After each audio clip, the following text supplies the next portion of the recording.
Hello, friends, and welcome to Pathologic Volume 5, Episode 4. Today we are going to be solving a square jam puzzle, and this particular puzzle was constructed by the inventor of the genre, so I'm sure that means it will be a good one. So, without further ado, let's take a look at the rules. In a square jam puzzle, we will divide the grid into square regions of orthogonally connected cells.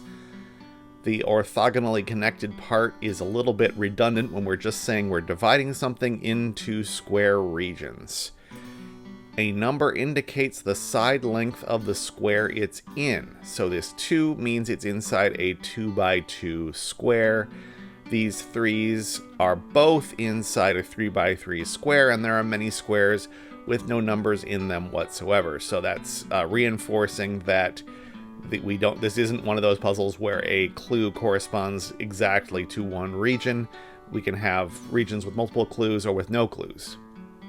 And region borders may not form any four-way intersections. So as soon as we have any of these points in the grid that have 3 edges touching them, they will not have a 4th edge.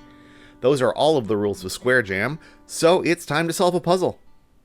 Today's Square Jam puzzle was set by Eric Fox. I think we will start by noticing the ones in the grid, which must be 1 by 1 squares, and obviously must be that cell and that cell alone. I also see that if we have cells that are constrained on 2 sides to be 1 wide, that since everything in here is a square, that means we know that they are constrained in the other direction as well.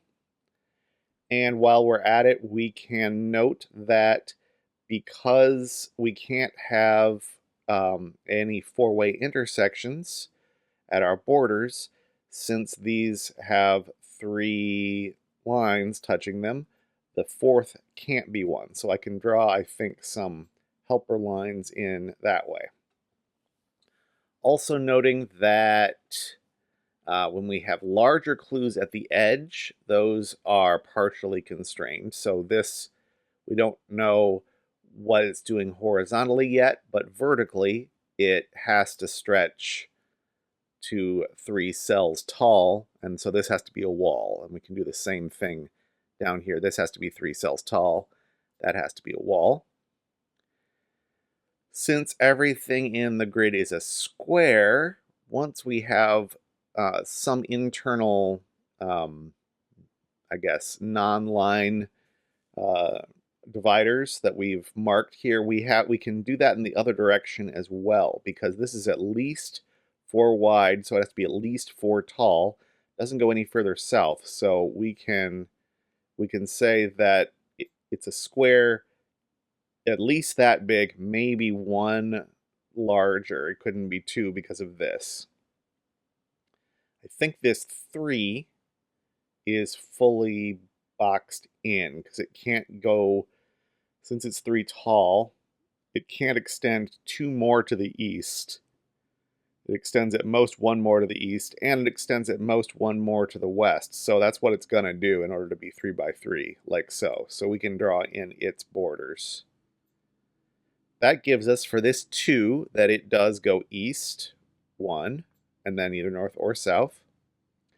And that tells us that this does not grow into a 5 by 5, as was possible, because this border is telling us that. So this is a 4 by 4.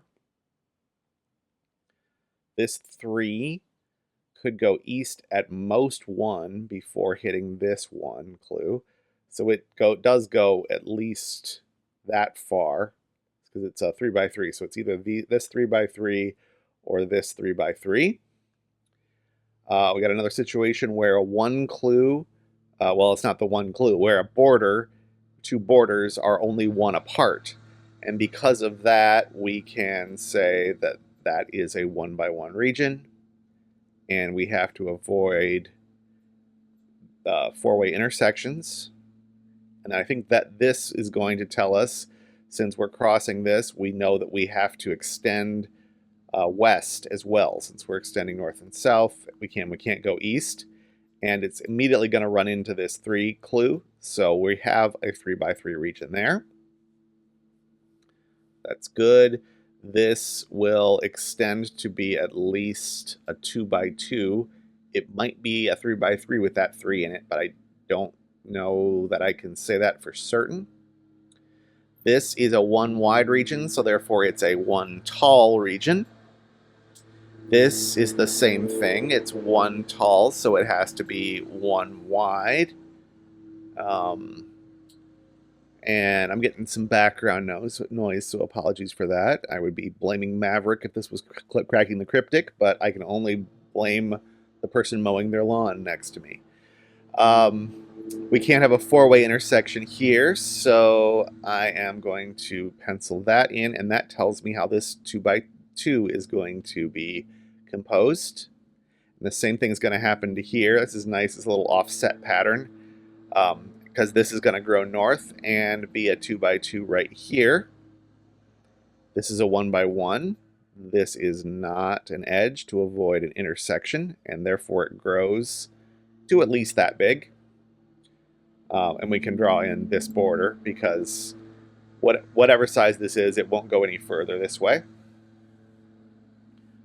The 3 clue here is probably next. It can't go 3 to the east. It can only go at most 1 to the east. So it does go at least 1 to the west. And as soon as we do that, we know it can't go south because of this wall here. So this is the south end of that 3. And that also tells us how this 2x2 works.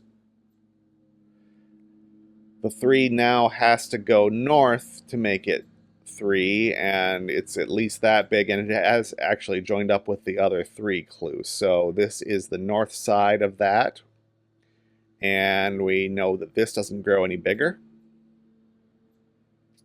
We can draw in this connection because we have to avoid a 4-way. This goes south like that. It can't grow any bigger because this is only a 3x3, and that would be 4 wide if it went any further. So this is done as a 2x2. And the 3x3 is now done because it can't go west anymore. So it is completed this direction. We've got a couple more places where we've got 1x1 or 1x1s that we can draw in because this is only 1 tall. This is only 1 tall. What about something like this? So this is already a square, but we had no clues in it and no constraints in it.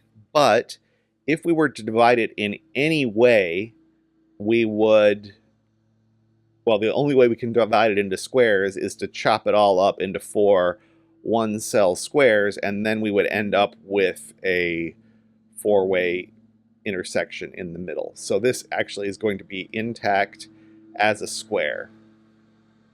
And I think that logic is going to carry around the grid. Not quite. I was going to say that means this has to be a 2x2 because we can't chop it up, but we could have just 2 single cells and then a 2x2 potentially. So, so we haven't figured that out quite yet. We do have one place right here where we can avoid a 4-way intersection, which gives us a 2x2. And now we have to chop this one up to make them into squares.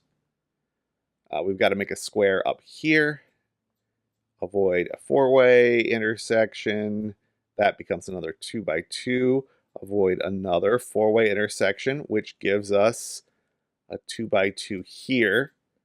And in fact, this was a 2x2. We just had to prove it from coming from the other direction. And we are left with 1 rectangle, which we need to chop in half to make it into squares. And that is how you solve a square jam.